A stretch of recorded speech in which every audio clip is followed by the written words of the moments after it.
Hello students, आज आप लोग का टॉपिक है रियल नंबर के अंतर्गत एक्सरसाइज 1.3 मोस्ट इम्पॉर्टेंट टॉपिक, जो कि स्टूडेंट्स को कुछ कठिनाई होती है इन क्वेश्चंस को सॉल्व करने में। तो आप ध्यानपूर्वक देखिए तो आपको पूरी बात अच्छी तरह से समझ में आ जाएगा और इस टाइप के क्वेश्चन आपके लिए काफ़ी इजी हो जाएंगे। तो अब क्या है, फर्स्ट क्वेश्चन है कि प्रूव दैट √5 इज इरेशनल। आपको प्रूफ क्या करना है कि √5 एक अपरिमेय संख्या है। √5 क्या है? एक अपरिमेय संख्या है। तो हम लोग जानते हैं ऐसे भी कि √5 क्या है? एक अपरिमेय संख्या है, इरेशनल नंबर है। लेकिन आज आपको उसको क्या करना है? प्रूफ करना है। तो इसको हम कैसे प्रूफ करते हैं, ध्यानपूर्वक देखिए। लेकिन प्रूफ करने से पहले इसमें आपको दो चीज़ जानना होगा, वो है को प्राइम नंबर। को प्राइम नंबर। अब ये को प्राइम नंबर क्या है? सअभाज्य संख्या। तो को प्राइम नंबर उस नंबर को कहते हैं कि जहाँ 2 डिजिट अगर आप लेते हैं, को प्राइम नंबर मतलब आपको कम से कम 2 डिजिट लेना है। तो 2 डिजिट ऐसा लीजिए, ऐसा 2 नंबर लीजिए जिसका कि एचसीएफ क्या आवे हमेशा 1, वैसा 2 डिजिट जिसका एचसीएफ क्या हो 1 हो। जैसे 3 और 7। तो 3 को आप लिख सकते हैं 3 × 1, 7 को आप लिख सकते हैं 7 × 1। तो एचसीएफ आप पढ़कर आए हैं, तो एचसीएफ क्या हुआ? दोनों में जो कॉमन हो। तो दोनों में कॉमन क्या है? 1। दोनों में कॉमन 1 है। तो इसलिए यदि 2 ऐसा नंबर हो जिसका कि कॉमन या एचसीएफ, इसका एचसीएफ कह सकते हैं 1 है, तो एचसीएफ 1 हो, तो उन 2 नंबर को हम कहेंगे को प्राइम नंबर। क्या कहेंगे? को प्राइम नंबर, जिसका कि एचसीएफ क्या होना चाहिए? हमेशा 1 होना चाहिए। तो को प्राइम नंबर आप समझ गए। उसके बाद क्या है कि रेशनल नंबर। रेशनल नंबर किसको कहते हैं? रेशनल नंबर हुआ वैसी संख्या, रेशनल नंबर का हिंदी हुआ परिमेय संख्या। तो परिमेय संख्या किसको कहते हैं? जो p/q के फॉर्म में हो। जो p/q के फॉर्म में हो उसी को कहते हैं रेशनल नंबर। जबकि इसका कंडीशन है कि p और q क्या हो? तो p और q is a integer. p और q क्या है? Is an integer. p और q आपका पूर्णांक है। तो जैसे कि पूर्णांक लिए 2 और एक पूर्णांक लिए 3, 2/3। तो 2/3 में 2 क्या है? तो इंटीजर है, पॉजिटिव इंटीजर है। 3 भी क्या है? आपका पॉजिटिव इंटीजर है। तो 2/3 को हम कह सकते हैं रेशनल नंबर। तो इस रेशनल नंबर में कंडीशन है कि p और q क्या हो? दोनों डिजिट कहाँ से आवे? इंटीजर से आवे, पूर्णांक से आवे। और q इज नॉट 0। कहने का मतलब हर 0 नहीं होना चाहिए, नीचे का चीज़ 0 नहीं होना चाहिए। अगर नीचे 0 हो जाएगा तो 2/0 अनडिफाइन हो जाएगा, अपरिभाषित हो जाएगा। इसलिए कहता है q इज नॉट 0। तो अब आप समझ गए होंगे। तो अब चले आइए, और इसका हम ये भी कह सकते हैं कि 2/3 जो है, जिसमें 2p है 3q है, तो p और q का एचसीएफ क्या है? कहने का मतलब 1 है। जैसे देखिए p आपका 2 है, q आपका 3 है, तो 2 और 3 में क्या मिलता है? 1 मिलता है। 2 × 1, 3 × 1, तो 1 मिला। तो 2 और 3 का एचसीएफ क्या हो गया? 1। तो 2 क्या है आपका? p के स्थान पे 2 आया, q के स्थान पे 3 आया। तो हम कह सकते हैं कि HCF of p and q मतलब HCF of p and q मतलब 2 और 3 का एचसीएफ क्या है? तो 1, जो कि हमको इसमें जरूरी पड़ेगा। तो अब आपका चले आइए ये क्वेश्चन सॉल्व करते हैं। तो को प्राइम नंबर आप समझ गए और रेशनल नंबर भी समझ गए कि उसका कंडीशन क्या है। तो प्रूव दैट √5 इज इरेशनल, अपरिमेय संख्या है। तो आप इसका लेट उल्टा कीजिए कि √5 is rational number. √5 is a rational number. Root 5 क्या है? एक परिमेय संख्या है। Root 5 is a rational number. परिमेय संख्या आप लेट कर लिए, इसका उल्टा लेट कर लिए। अगर रूट 5 परिमेय संख्या है तो अभी हम आपको क्या समझा रहे थे कि परिमेय संख्या हर हमेशा किस फॉर्म में होता है? p/q। तो अब आप इसको लिखिए रूट 5 इक्वल टू p/q, जहाँ q क्या होगा? Is not zero. अगर नीचे जीरो आ जाएगा, अभी समझा रहे थे कि जीरो अगर आ जाएगा यहाँ तो p/0 क्या हो जाएगा? अनडिफाइंड, अपरिभाषित। इसलिए q is not zero and p and q are integer. Integer नहीं कहिए, यहाँ पर कहिए coprime. p and q are coprime. क्या है ये? सहभाज्य संख्या है। तो जब कोप्राइम नंबर है p एंड q तो इसका HCF क्या होगा? HCF of p and q equal to 1, जो आपको हम समझा रहे थे कि कोप्राइम नंबर उसी को कहते हैं जिसका कि HCF क्या होता है? 1 होता है। जैसे 2/3 लिए थे। चलिए, तो अब आपने समझ गया कि p एंड q क्या है? तो कोप्राइम है, यहाँ पर कोप्राइम है, और वो क्या है? इसका मतलब है कि HCF of p and q क्या आने वाला है? 1। अब क्या कीजिए आप? स्क्वायरिंग बोथ साइड्स, दोनों ओर वर्क करने पर। तो वर्क कीजिए, होल स्क्वायर लगाइए इधर भी, तो इधर भी क्या लगा देंगे हम? Whole square. तो रूट 5 का होल स्क्वायर क्या होता है? 5, p the whole square p square, q का होल स्क्वायर हो गया q स्क्वायर। ठीक है। अब आप क्रॉस मल्टीप्लाई कीजिए। तो जब आप क्रॉस मल्टीप्लाई करते हैं तो क्या हो जाता है? p square into 1 p square equal to 5 into q square क्या हो गया? 5q square. ठीक है। अब p square equal to 5q square आया तो इसका मतलब है कि ये जो p स्क्वायर है वो किससे डिविजिबल है? तो 5 से। किससे डिविजिबल है ये? 5 से। कहने का मतलब हुआ, तो यहाँ पे हम लिखेंगे चूँकि p square is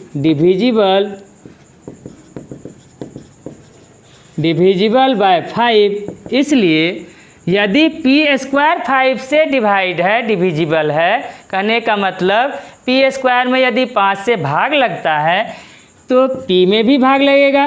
p is divisible by 5, p भी क्या होगा?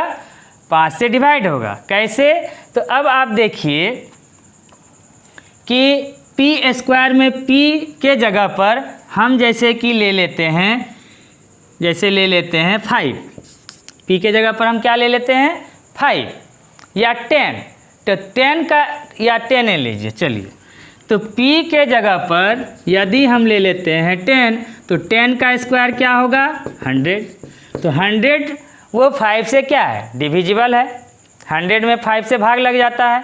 तो भाग लग जाता है तो p के स्थान पर 10 लिए, तो यदि p स्क्वायर मतलब 100 डिविजिबल है तो इसका मतलब क्या है? p भी डिविजिबल होगा 5 से।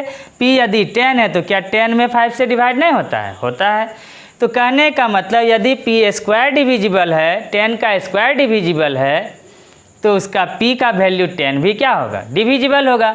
तो वही बात हम लिख रहे हैं कि p square is divisible by 5, तो इसलिए p इज डिविजिबल बाय 5 हो गया। अब चले आइए नाउ, इसके बाद आप क्या वर्किंग रूल कीजिएगा वो समझ जाइए। नाउ अपने से p square p equal to लीजिएगा 5k। p इक्वल टू क्या लीजिएगा आप? 5k। अपने से p square equal to 5q square यहाँ तक लेते आइएगा। उसके बाद लिखिएगा कि p square is divisible by 5, तो p स्क्वायर यदि 5 से विभाजित है तो p is divisible by 5, p भी 5 से विभाजित है, जो आपको मैंने अभी उदाहरण देकर समझाया। अब आप आगे क्या लिखिएगा? p का p 5 इसको ले लीजिएगा के, तो p इक्वल टू 5 के। अब आप इसको एक नंबर में इसका वैल्यू क्या कीजिए, आप पुट कीजिए फ्रॉम इक्वेशन फर्स्ट। तो फ्रॉम इक्वेशन फर्स्ट ले लिए तो p स्क्वायर है, तो p के जगह पर क्या डालिएगा आप 5 के whole square equal to 5q square. तो p इक्वल टू 5 के, तो p के स्थान पर समीकरण 1 में हम p हटाए, उसके जगह क्या सब्सटीट्यूट किए 5 के। तो 5 के का होल स्क्वायर इक्वल टू क्या है 5q स्क्वायर। अब इसको सॉल्व कीजिए आप, तो हो गया 5 का होल स्क्वायर 25 के square equal to 5q square. अब आप इधर आ जाइए,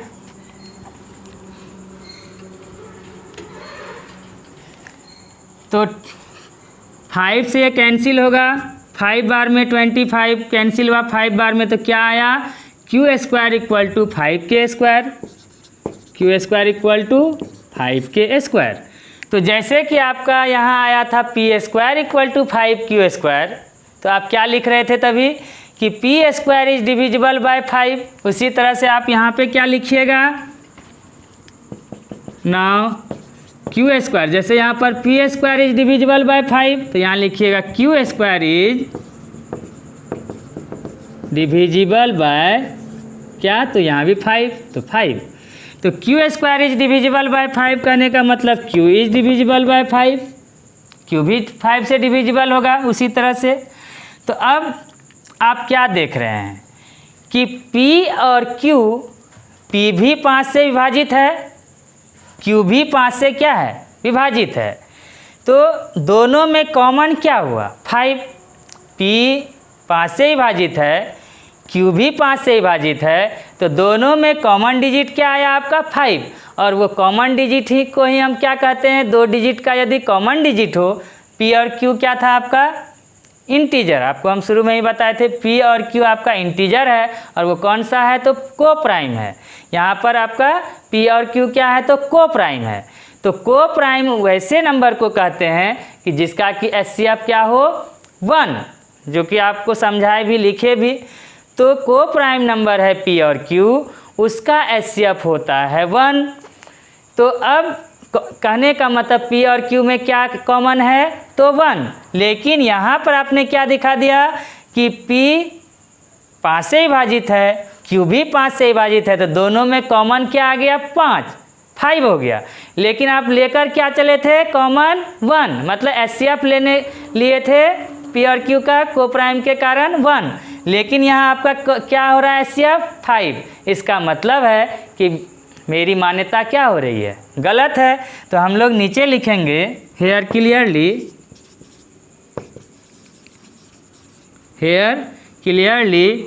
p and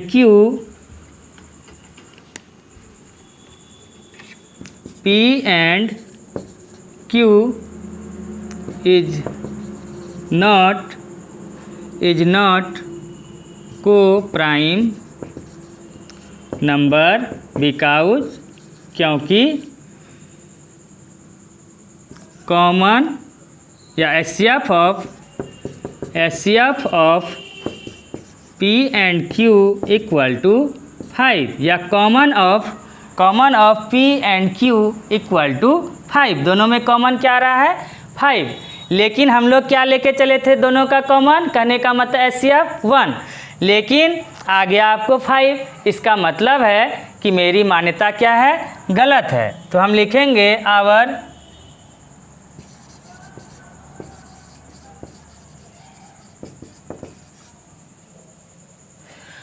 assumption is false. मेरी मान्यता झूठा है, मतलब गलत है। इसलिए जब मेरी मान्यता गलत है, इसलिए रूट फाइव इज इरेशनल। इस तरह से ये क्या हो गया, प्रूव्ड हो गया। तो समझ गए होंगे आप लोग। इसी तरह से रूट 5 के जगह रूट 3, रूट 2, रूट 7, रूट 9, 8 कुछ भी आपको दे, तो आप जो है इसी टेक्निक से आप बनाइएगा, सेम प्रोसेस यही अपनाइएगा, आपका बन जाएगा। अब सेकंड नंबर क्वेश्चन ले लेते हैं। सेकंड नंबर क्वेश्चन क्या है कि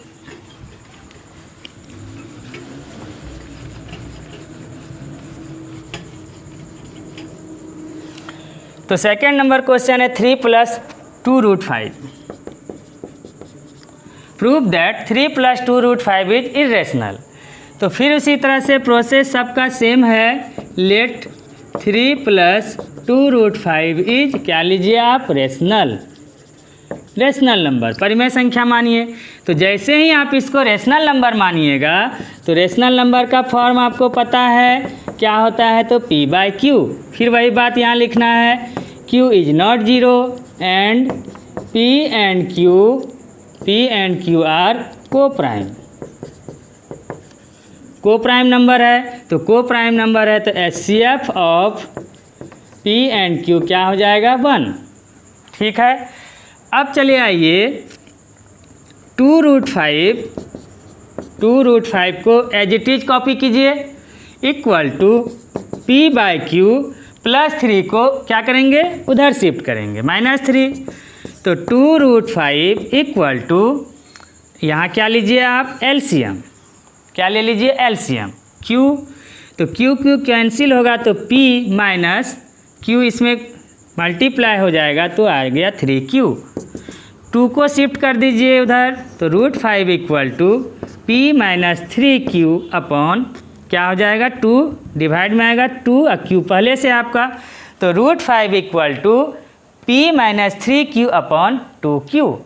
तो अब आप ये क्या देख रहे हैं, √5 क्या है, इरेशनल नंबर, और ये क्या है आपको, P और Q रेशनल नंबर। तो रेशनल नंबर है और ये आपका है इरेशनल नंबर। कोई भी रेशनल नंबर आप लीजिए, जैसे P = 3 और Q = 2, और दोनों का HCF क्या है, तो 1। और इसमें आप भरकर देखिए, P आपका हुआ 3 इंटू Q के स्थान पे क्या भरेंगे, 2, और नीचे 2Q। तो 2 इंटू Q के स्थान पे 2, इसको सॉल्व करके देखिए, 3 - 3 2 = 6, 2 2 = 4। तो 6 - 3 कितना हुआ, -3/4। तो ये -3/4 क्या है आपका, इरेशनल नंबर है। सॉरी, -3/5 आपका क्या है, रेशनल नंबर है। तो -3/5 आपका इधर आ रहा है रेशनल नंबर, और इधर आपका क्या आ रहा है, इरेशनल नंबर। तो क्या रेशनल नंबर और इरेशनल नंबर के बीच में क्या लगा हुआ है, इक्वल टू। क्या दोनों इक्वल होते हैं, क्या इरेशनल नंबर और ये है आपका रेशनल नंबर, जो कि मैंने सॉल्व करके दिखाया भरकर। तो -3/4 रेशनल नंबर हुआ। तो ये रेशनल नंबर और ये इरेशनल नंबर क्या इक्वल हो सकते हैं, तो आप कहिएगा इक्वल तो नहीं हो सकते हैं। तो जब नहीं हो सकते हैं तो आपकी मान्यता क्या हो गई, यहाँ आपने तो दिखला दिया इक्वल, तो इक्वल दिखला दिया, लेकिन इक्वल तो होता नहीं है। तो मेरी मान्यता क्या हो गई, यहाँ फिर गलत हो गई। तो नीचे लिखेंगे √5 के आगे इरेशनल नंबर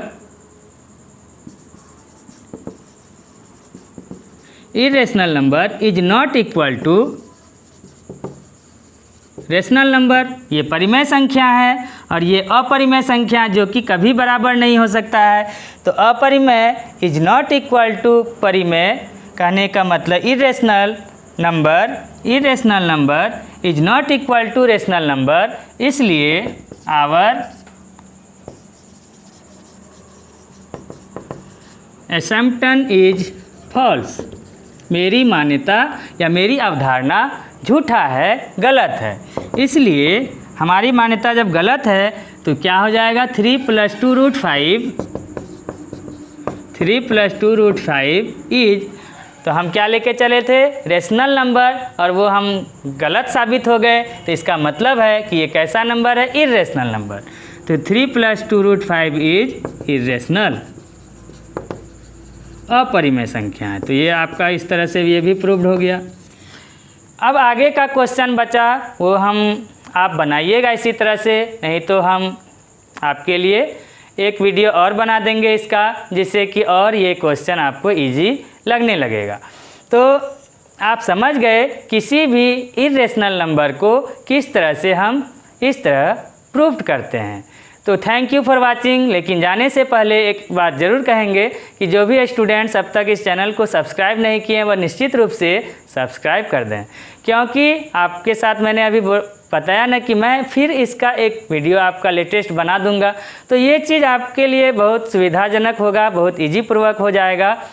तो ये कब मिलेगा? जब आप इस चैनल को सब्सक्राइब करेंगे। तो जल्द से जल्द सब्सक्राइब कर दें, क्योंकि हम जान रहे हैं कि आप मेरे वीडियो को लाइक कर रहे हैं लेकिन सब्सक्राइब नहीं कर रहे हैं, तो सब्सक्राइब कर दें, जिससे कि मैं आपका लेटेस्ट वीडियो बनाऊं तो आपको सबसे पहले मिले और आपको सबसे पहले फ़ायदा पहुंचे। तो थैंक यू फॉर वाचिंग। फिर मिलते हैं आपसे पुनः नेक्स्ट वीडियो में।